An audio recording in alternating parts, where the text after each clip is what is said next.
ذلك أيها السادة قد حان الوقت أن نقدم الدعوة المتواضعة إلى فضيلة الشيخ الأديب الأريب، وليس في اللغة العربية فحسب بل في اللغة الإنجليزية أيضا، حتى صنف فيها الكتاب المفيد المسمى مثال إنجليش ريدر، الذي كتب الله له النجاح في أقرب وقت ممكن، وأيضا لا يحتاج إلى التعارف، ألا وهو فضيلة الشيخ سجاد القاسمي حفظه الله تعالى، الأستاذ بجامعة وقف ديوان، فليتفضل مشكور على المنصة.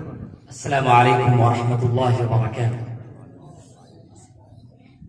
الحمد لله الذي أنزل القرآن بلسان عربي مبين، والصلاة والسلام على سيدنا ومولانا محمد بن عبد الله عليه أزكى الصلوات والتسليمات، وعلى آله وصحبه أجمعين. أما بعد، فأعوذ بالله من الشيطان الرجيم. بسم الله الرحمن الرحيم.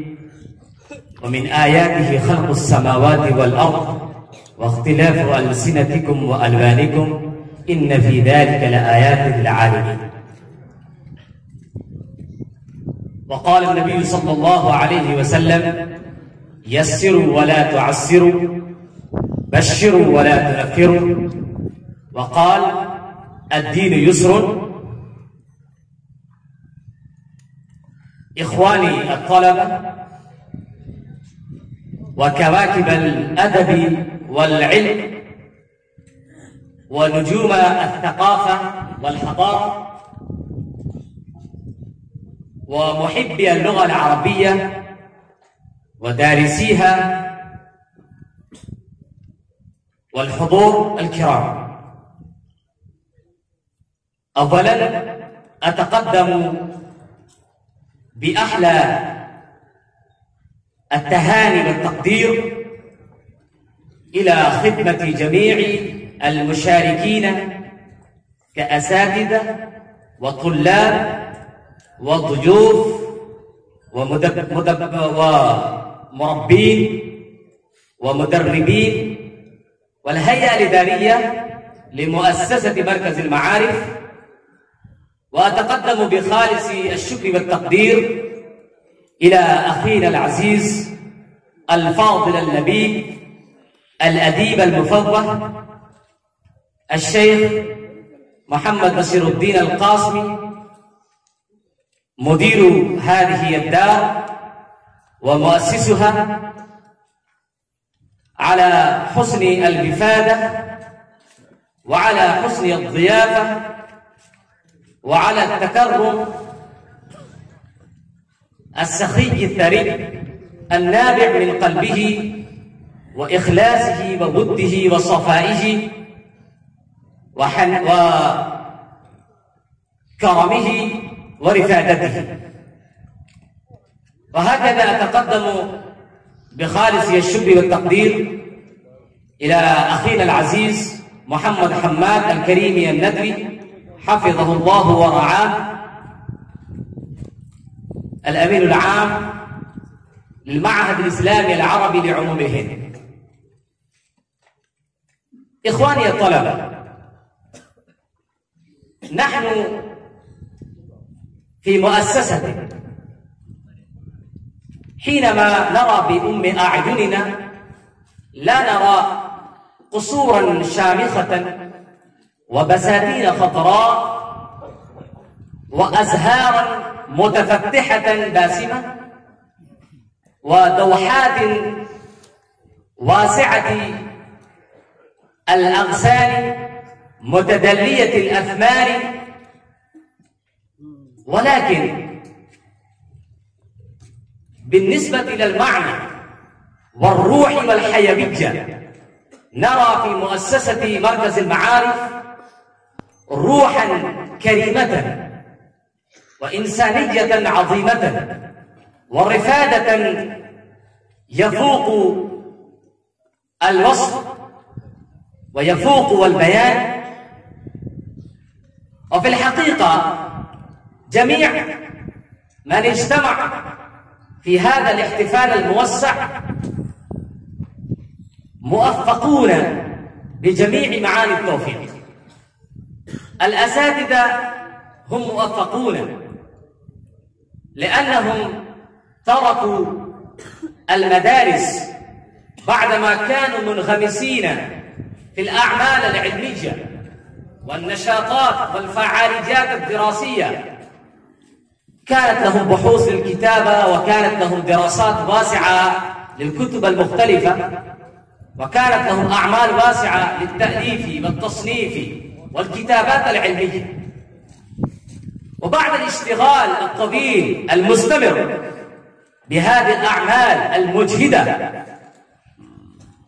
التي تأخذ من روحنا ومن دمنا ومن قوتنا ومن طاقتنا، يتعب الدارس والباحث ويحب أن يستظل تحت شجرة وارفة الظلال، ويريد أن ينعش نفسه ويعيد الراحة والمتعة والحيوية والقوة على نفسه.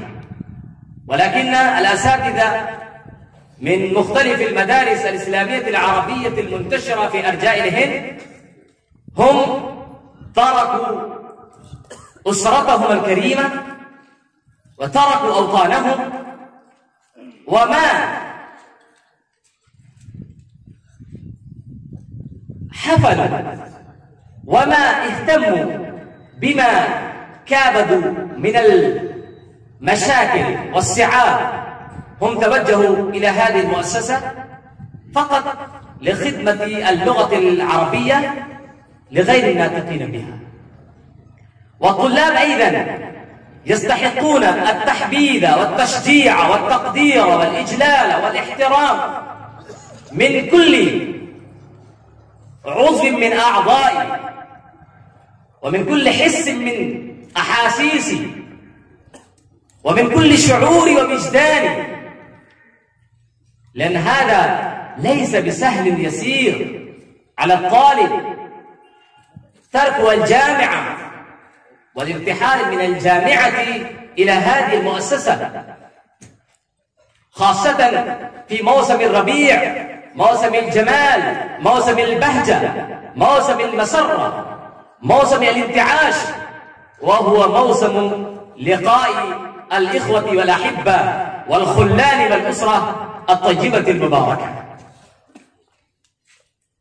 وهكذا الهيئة الإدارية لهذه المؤسسة موفقة كمال التوفيق، لأنها نهضت بهذا العبء العظيم وبهذه المسؤولية الكبرى، ونهضت بهذه الحركة العلمية الكبيرة.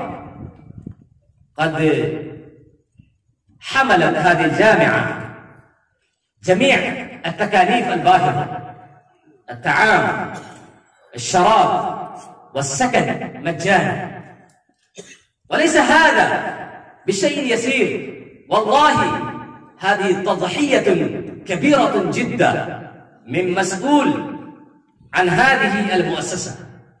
فنحن نقدم الشكر والتقدير إلى الجميع، سواء كان أساتذة أو طلاب أو مدير هذه المؤسسة.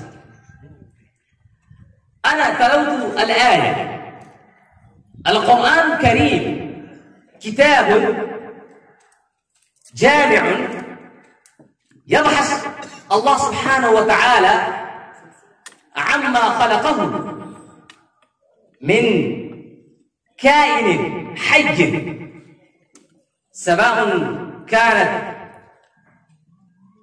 من الكائنات روح الإنسان وكيانه ووجوده، أو الأشياء التي تتحير من رؤيتها العقول وتندهش من نظرتها الأفئدة والقلوب، أو تنتعش بنظرتها الأرواح والأنفس. ذكر الله سبحانه وتعالى بصورة إبداعية ابتكارية مدهشة.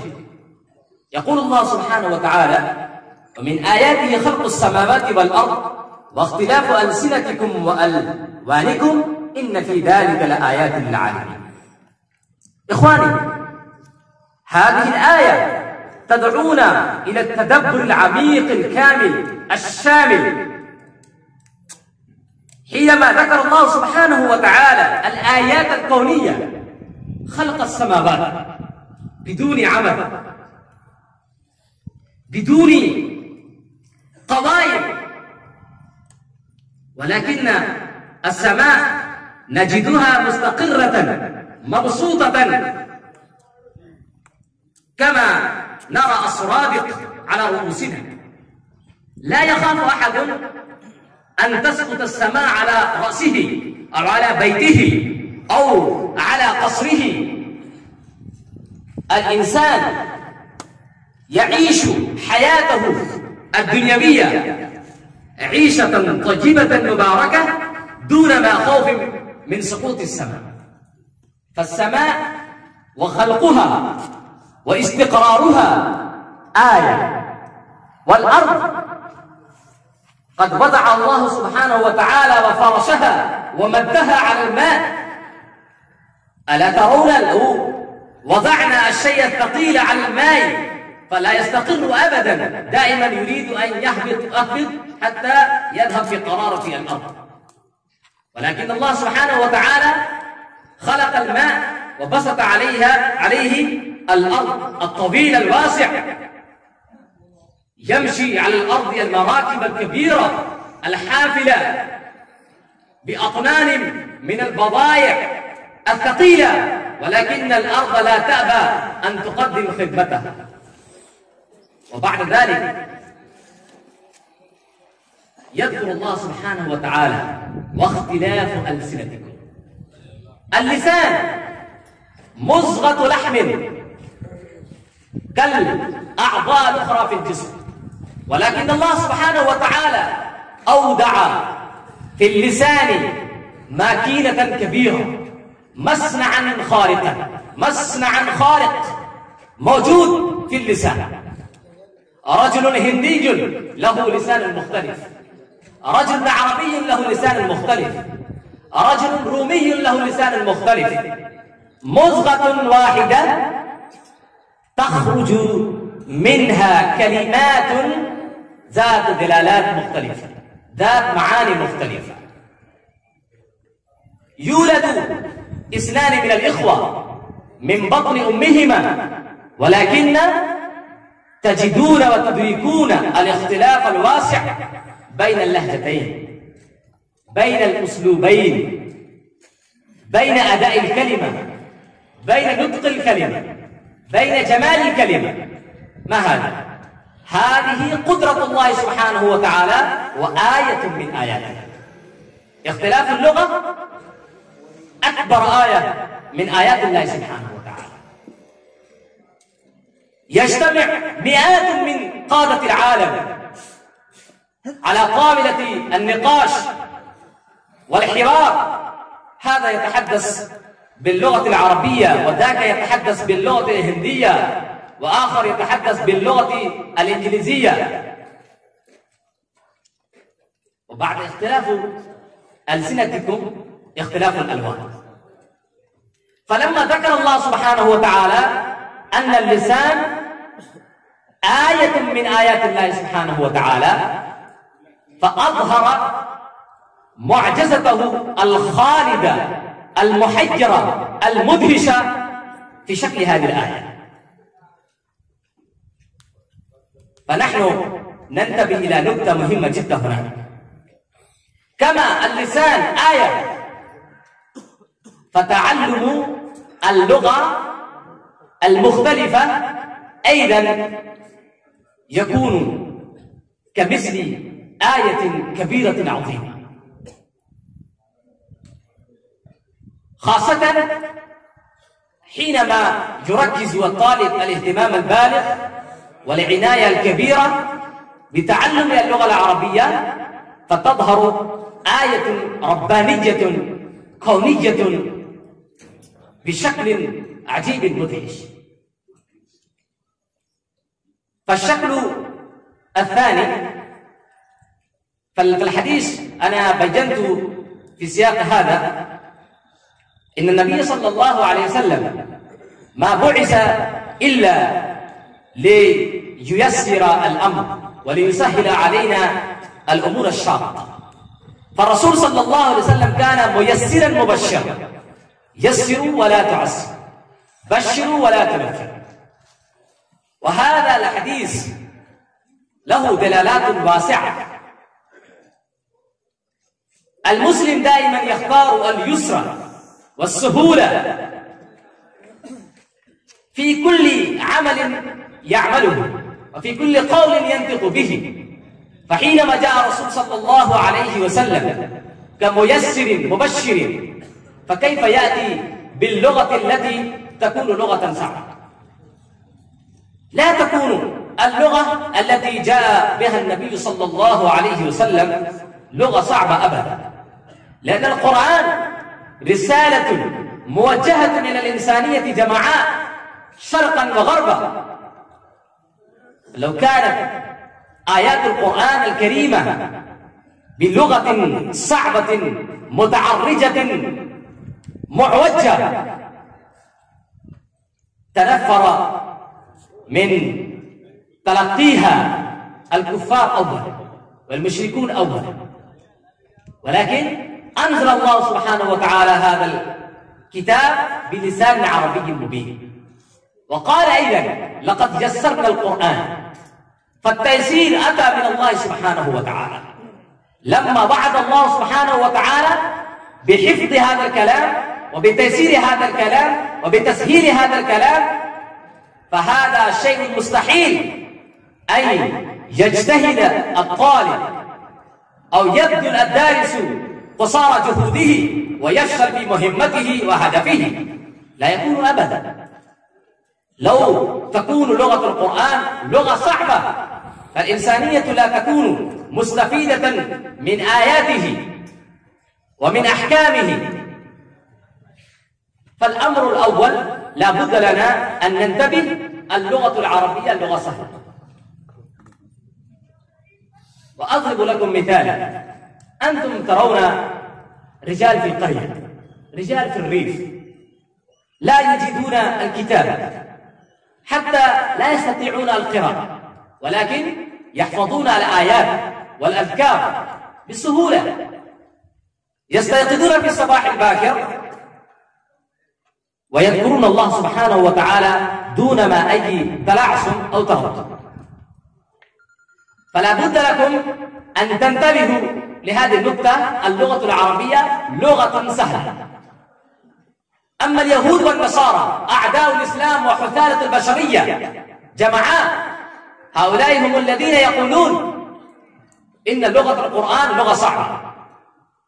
لماذا؟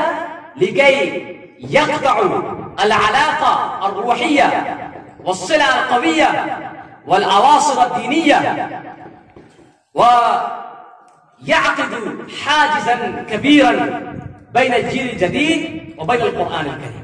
يقولون نحو القرآن صعب، لغة القرآن صعب، لا يستطيع الإنسان أن يقرأ أو يفهم أو يتمكن من تعلم اللغة العربية ومن كتابتها ومن النطق بها.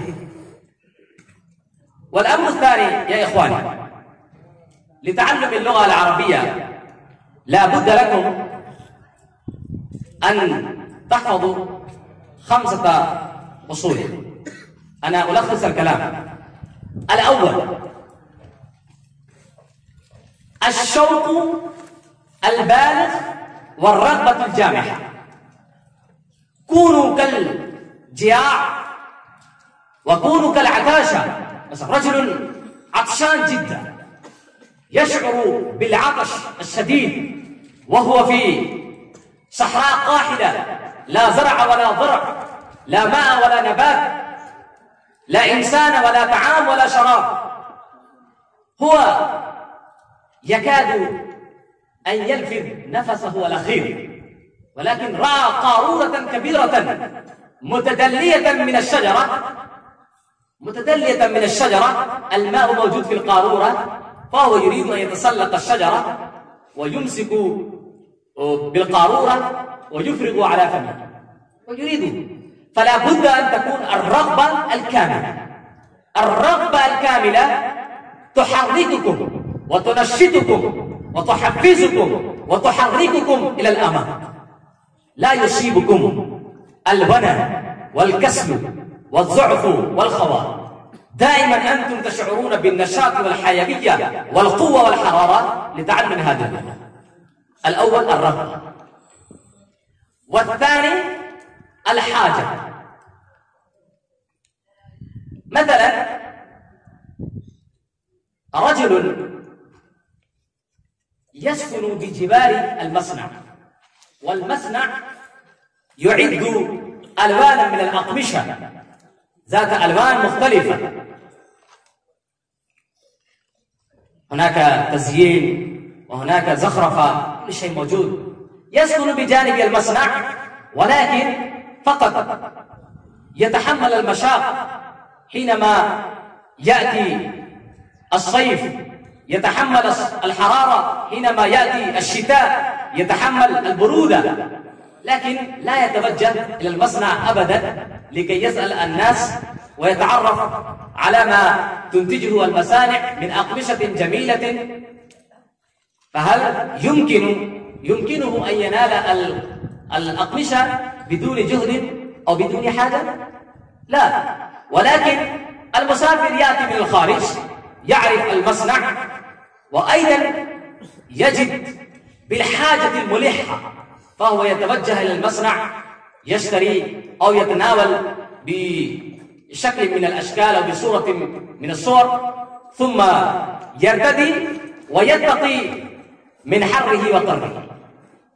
فلا بد أن تكون عندكم حاجة ملحة. لولا أتعلم اللغة العربية لا أفهم القرآن الكريم كاملا، لو لم أتقن اللغة العربية لا أكون ولا أستطيع أن أفتح المخزون العلمي، التراث الإسلامي، المصادر التشريعية. هو يتصور اللغة العربية حاجة كحاجة الماء كالماء والطعام والشراب. لو ترقت هذه النزعة في قلب الدارس فهو يتشوق إلى تعلم اللغة العربية في كل لحظة. والثالث حب الدين والتفاني للقرآن الكريم، وحب لا يكون كحب الأصدقاء بعضهم بعضا. الحب يكون ضعيفا جدا فقط زمن الدراسة. نعم، نذهب ونجلس في المقهى، نشرب الشاي والقهوة ونأكل الخليط من الأثمار، ثم نعود. بعدما تنتهي المدرسة يذهب هذا الطالب إلى وطنه وينسى صديقه. لا، الحب يكون كحب ليلى ومجنون، لا ينقطع أبدا. كما أظهر الحب والتفاني في سبيل اللغة العربية الشيخ أبو الحسن علي الندوي رحمه الله تعالى، والشيخ إعزاز علي الأمروهي رحمه الله تعالى، الشيخ نور عالم رحمه الله تعالى، الشيخ واضي رشيد رحمه الله تعالى. هؤلاء أكابرنا وأسلافنا وأمثالنا، لا بد لنا أن نتخذهم أسوة لنا وقدوة لنا. وهناك أنا أقول بصراحة يا إخواني، الناس يعتبرون فقط السنة في الملبس، السنة في المظهر، السنة في الأقمشة، السنة باللحية. لا، ليست فقط هذه السنة، أيضا التحدث باللغة العربية سنة عظيمة من سنن الرسول صلى الله عليه وسلم، لأن النبي صلى الله عليه وسلم ما نطق إلا باللغة العربية، الصحابة ما نطقوا إلا باللغة العربية. فلو نحب صديقا لنا ولا نعرف لغته فكيف نحن نتجاوب أطراف الحديث معه؟ مثلا ليلى ومجنون يجلسان معا على كرسي أو على طاولة، لكن هذا لا يفهم كلامه وهذا لا يفهم كلامه، فكيف هذا الحب؟ الحبيب يريد أن يحاكي جميع ما يعمل تعمل عشيقته أو حبيبته، فهكذا يكون حبنا. فهذا الثالث والرابع تكوين البيئة العربية حولنا. تكوين البيئة شيء مهم جدا للعرب. إخواني، جبريل لا ينزل من السماء لخرق البيئة وشق الطريق، نحن أنفسنا كما نجعل البيئة للتجارة، للصناعة، للزراعة، للأفراح والأطراح، نحن نخلق البيئة. فهكذا لا بد لكل طالب أن يتخذ اللغة العربية كأداة أصيلة لنشرها ولتوسيع نطاقها ولإيصال هذه اللغة إلى كل من يؤمن بالله سبحانه وتعالى. فلو قوّلنا البيئة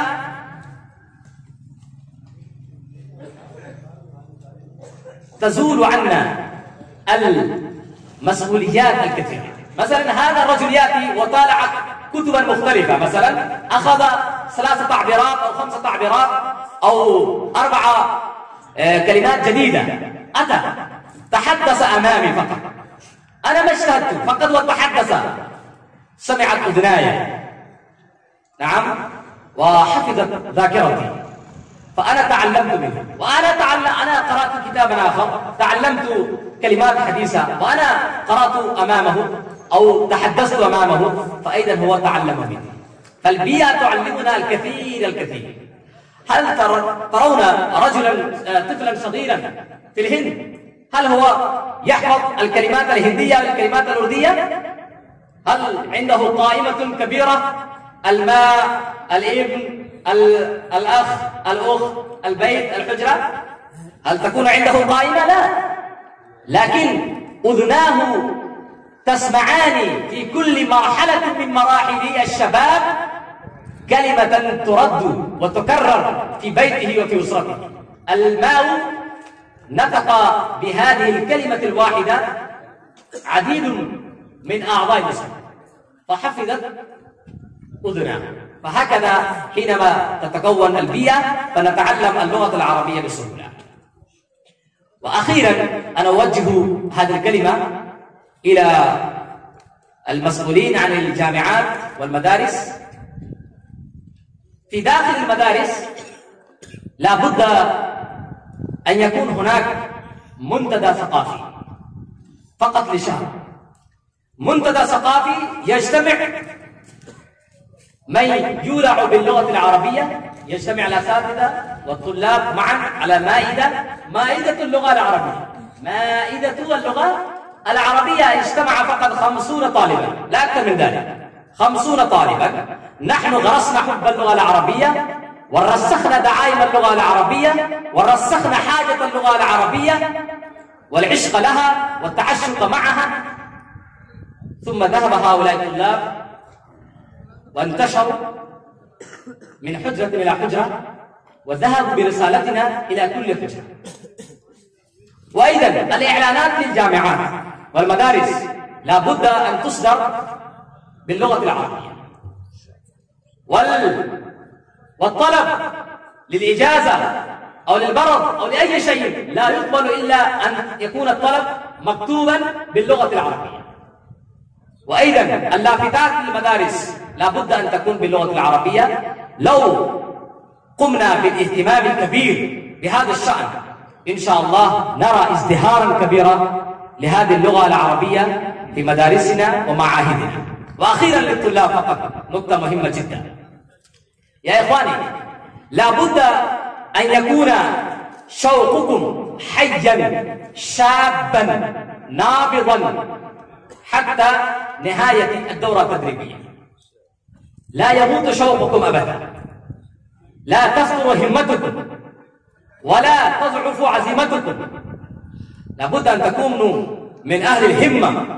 رجل ذو همة يحيي الأمة، رجل ذو قوة عظيمة يأتي بالعجائب.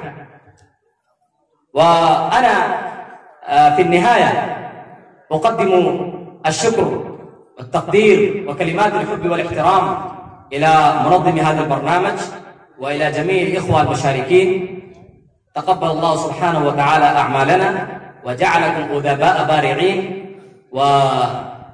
وأصحاب الأقلام الرفيعة التي توظف لخدمة الإسلام والمسلمين والقرآن وعلومه. وآخر دعوانا أن الحمد لله رب العالمين.